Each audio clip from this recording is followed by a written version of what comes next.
So I realised, after I'd calmed down a little bit more, that when I did my video yesterday about the Burnley review, I probably didn't review everything to any kind of depth, which is not necessarily a problem, because normally I'm just giving my opinion anyway, and it's not necessarily accurate or tactically right or statistically right or anything like that. It's just a fan's view of the match and of the performance and so on. But I realised today that I hadn't even mentioned the Mourinho Ndombele drama that has all of a sudden surfaced. And you know what? As I'm making this video, I'm not actually sure, not really sure what my opinion on it is. If I'm being brutally honest, I'm not 100% sure whether I think it's right or whether I think it's wrong. And that sounds a bit stupid when you're making a video about it, but I guess this helps me kind of talk it through and maybe make me mind up myself. So, should Mourinho call out Ndombele about his performance? It's a tough one, isn't it, really? Because we do it all the time. There's a fair few people on social media saying an awful lot more than Jose Mourinho is saying, right? And of course, we're not in that bubble, right? So we don't really know what conversations are already taking place. Because if you're Jose Mourinho, you're meeting with these players,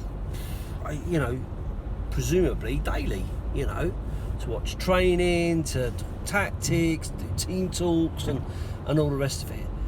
And as a manager myself, not of football obviously, but as a manager myself, I put great emphasis on communication and talking to your people. So you would like to believe that Jose is sitting down with these players, whether that be in groups or whether that be individually. Certainly if a player's not doing what you want them to do, you would expect there to be some kind of individual debate and discussion.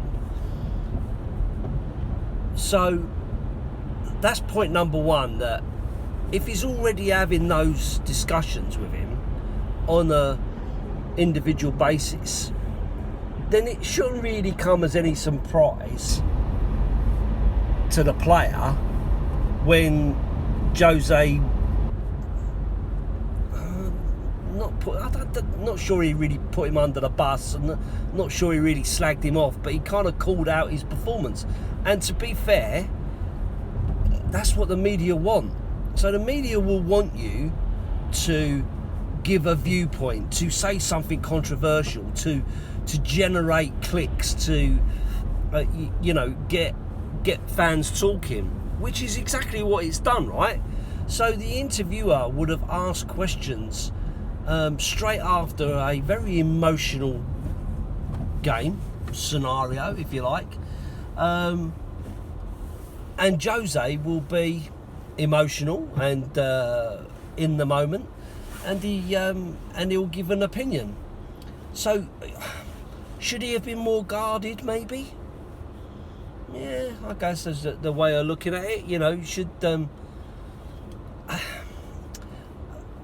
I'm struggling because I'm really stuck on the fence. I haven't got a strong opinion one way or the other, because my gut feeling is you should always deal with this stuff behind closed doors, individually, with the player, to talk about what's stopping them perform to the best of their ability. Because let's be frank, right? Tongai Ndombele is a fantastic footballer. We see glimpses of it when he first came over. We've seen glimpses of it where he has, changed the game, and he's his footballing skills are excellent. You know, he holds the ball up well, he's very strong, and so on. So it's almost like, dare I say it, things are getting worse. That he's getting worse as a player rather than better as a player in this current team. So presumably, you know, for me, Jose should be having those conversations with him direct. But if he is, and he's not getting the response he wants, maybe the frustration is that he then needs to say, you know what, I'm fed up with taking the blame for you. Maybe people should know that I'm telling you you need to improve, and you're not, because we should be expecting more from you. You're our top player. We have paid £60 million for you. We're paying you top dollar in terms of wages. You are a massive talent, and you're letting yourself down. And if he's had all those conversations with the player, then to a certain extent, I'm kind of okay with him calling it out a bit. Now, if it became a witch hunt where he was constantly calling a player out and he was constantly slagging them off and making them the fall guy, then I think that's a little bit different. I think that's a little bit different, and it isn't something that I would want to see. And it's actually something that I'd kind of raised when Jose was appointed. If you go right back and look at my videos about when he was appointed, that was my biggest concern, the circus around him. What does that bring? You know, is he going to do some of this stuff, you know, to individuals, and how far does it go? So that's why I guess I'm sat on the fence a lot over it, because I can kind of see why Jose would do it, but I can also see why it's probably not the best thing to do. But that really depends on Tongai Ndombele, really, because does this hit the mark and make him pick his ideas up and go, shit, yeah, I'm now going to become a focus of attention, so I'm now going to have to knock off whatever it is I'm doing, or get over whatever it is that's holding me back, or ask for help to sort out whatever's holding me back, or whatever it might be, to resolve the scenario.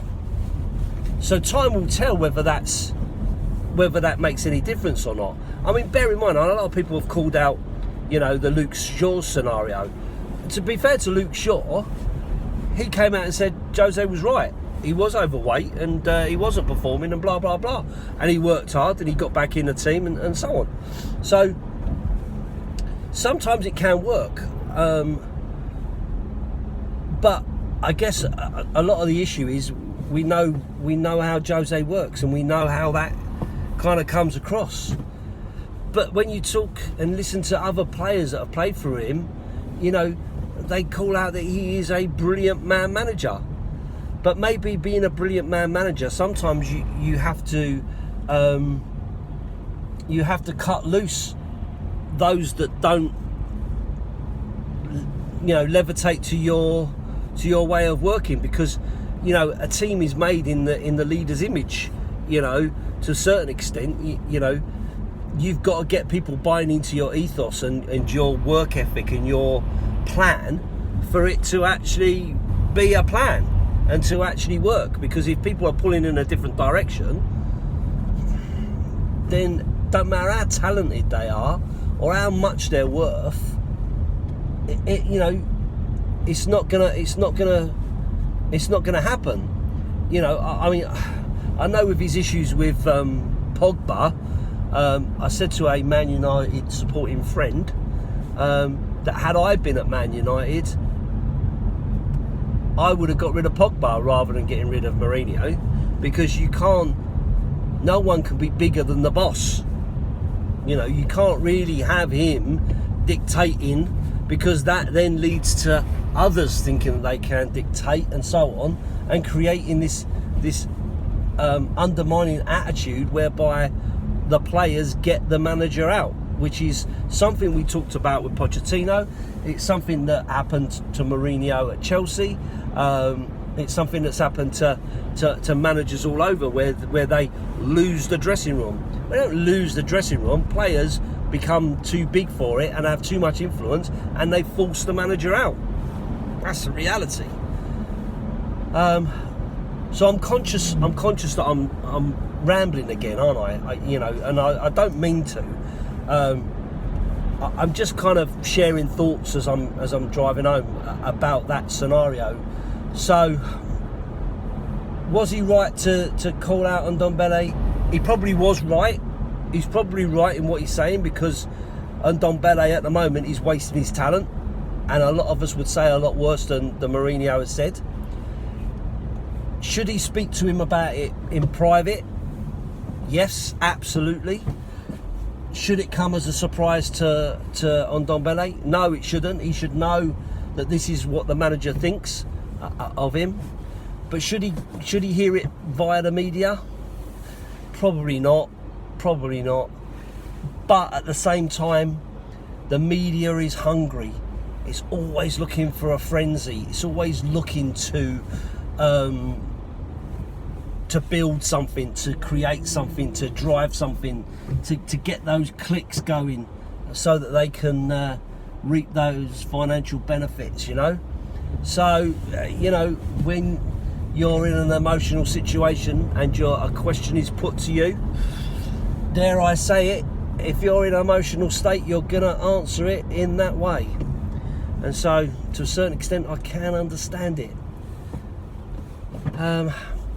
But, to be clear, it's not what I want to see from my manager in the longer term. I don't want to see my players getting called out in the media constantly and being made into scapegoats. That's for sure. Is this the start of it? Only time's going to tell. Anyway, good luck to the boys tonight in the Champions League. Let's hope that we can get something from that. Up the Spurs.